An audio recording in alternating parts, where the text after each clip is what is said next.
Hello everybody and welcome. In this video I'm going to show you how to pair your earbuds SOUNDPEATS RunFree Lite 2 with your Android device.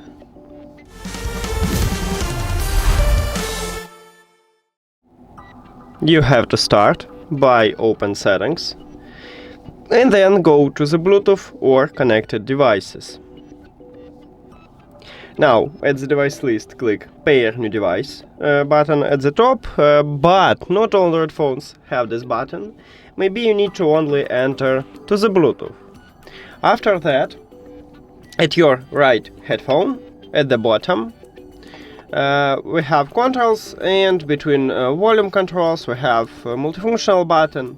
So you need to press and hold multifunctional button until the LED light start blinking white and red. So let me press the pair new device, and now I press and hold this button.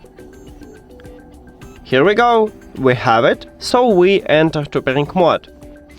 And now we should see them at the device list. Tap at your headphones and then click pair. And we did it! Thank you for watching this video. If you found it helpful, please consider subscribing to the channel and leave the like on the video. See you later!